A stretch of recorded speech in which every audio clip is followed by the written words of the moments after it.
अंग्रेजी में बात करते हुए दो शब्द हैं जो हमेशा उलझा देते हैं, सिंस और फॉर। हाँ बिल्कुल। मतलब अक्सर पता होता है कि नियम क्या है, पर बोलते वक्त ना गड़बड़ हो ही जाती है। एकदम सही कहा। और ये बहुत ही आम कंफ्यूजन है। मुझे लगता है कि ये सिर्फ एक ग्रामर का नियम नहीं बल्कि सोचने के तरीके का फर्क है। अच्छा। हाँ, हम हिंदी में सोचते हैं और बस शब्द बदल देते हैं और बस वहीं पर मामला अटक जाता है। एग्जैक्टली। तो आज इसी गुत्थी को सुलझाते हैं, कोशिश करते हैं कि ये उलझन हमेशा के लिए खत्म हो जाए। बिल्कुल। और ये बहुत आसान है, एक बार लॉजिक समझ आ गया तो चलिए सबसे बुनियादी सवाल से शुरू करते हैं।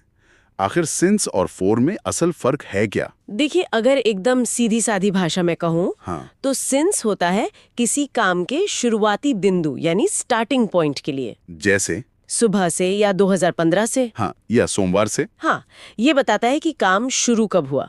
और फॉर जो है वो बताता है समय की अवधि, मतलब ड्यूरेशन यानी कितनी देर तक कोई काम हुआ, जैसे 2 घंटे से या 5 साल से। बिल्कुल, मैं 2 घंटे से पढ़ रहा हूँ। इसको ना कुछ रोजमर्रा के उदाहरणों से समझते हैं ताकि फर्क बिल्कुल साफ हो जाए। जरूर। जैसे मान लीजिए कोई कह रहा है मैं सुबह से पढ़ रही हूँ, तो अंग्रेजी में होगा I have been studying since morning। क्योंकि सुबह एक स्टार्टिंग पॉइंट है। सही। लेकिन अगर वही इंसान कहे मैं 2 घंटे से पढ़ रही हूँ तो होगा I have been studying for 2 hours।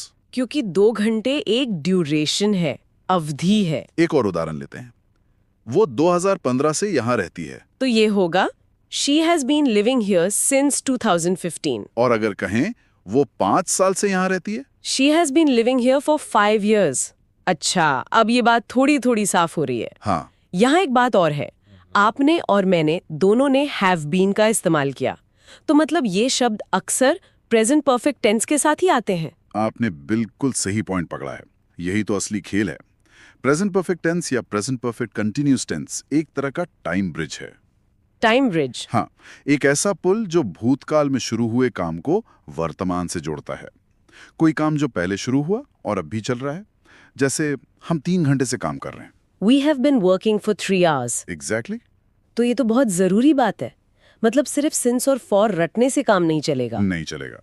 अच्छा, एक और सवाल है, क्या यही नियम सवाल पूछते वक्त या नेगेटिव वाक्यों में भी ऐसे ही लागू होता है?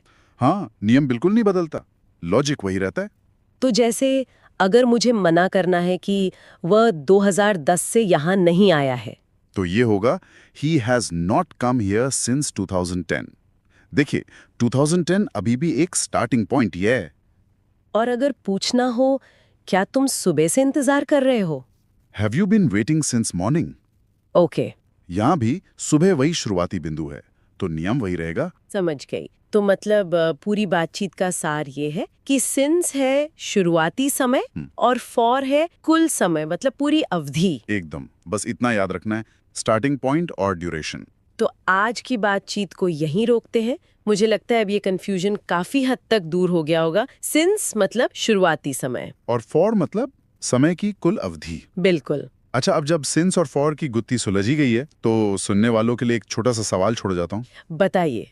अंग्रेजी में समय बताने वाले 2 और शब्द हैं जो बहुत उलझाते हैं, अगो और बिफोर।